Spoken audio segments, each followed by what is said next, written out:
আসসালামু আলাইকুম রাহমাতুল্লাহ। তোমরা যারা এইচএসসি পরীক্ষাতে রয়েছো তাদের জন্য প্যারাগ্রাফ লেখার টেকনিক 4। তো আজকে আমরা দেখব টেকনিক 4 আর এটা হচ্ছে all kinds of scientific thing. মানে বৈজ্ঞানিক যে জিনিসপত্র রয়েছে তো সেই জিনিসপত্রের সমস্ত জিনিসপত্রের জন্য এটি হচ্ছে টেকনিক 4।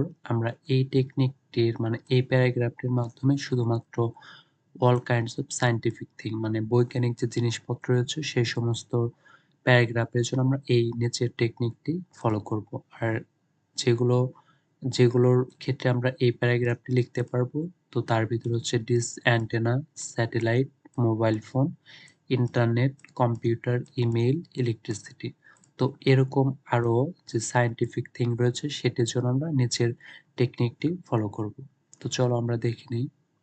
তো এটি হচ্ছে শুধুমাত্র সায়েন্টিফিক থিং মানে বৈজ্ঞানিক যে বিষয়বস্তু রয়েছে সেগুলোর জন্য আমরা এই টেকনিকটি ফলো করব। আর যেখানে টপিক লেখা আছে সেই টপিকের জায়গায় তোমার যে প্যারাগ্রাফ সায়েন্টিফিক থিং মানে বৈজ্ঞানিক যে জিনিসপত্র রয়েছে তো সেই সমস্ত জিনিসপত্রের জন্য এই প্যারাগ্রাফের জায়গায় টপিকের জায়গায় শুধুমাত্র সেই টপিকটির নাম লিখে দেবে, তাই কমপ্লিট। তো আমরা দেখে নেই টেকনিক 4 উই লিভ ইন। আর এটা শুধুমাত্র হচ্ছে বৈজ্ঞানিক সায়েন্টিফিক থিং এর জন্য। We live in the age of science and technology. With the help of science and technology we have invented many wonderful things. তারপরে হচ্ছে টপিক, তো টপিকের জায়গায় আমরা দিলাম হচ্ছে ইন্টারনেট। মানে এখনকার জন্য আমরা ইন্টারনেট ব্যবহার করলাম যে internet is on of them. It is the blessing of science for the world. Today we can enjoy various objectives of the world through internet. It brought the remotest places of the world on hand. It has some exceptional power. We should use this technology properly. We can widen our knowledge by it in different fields.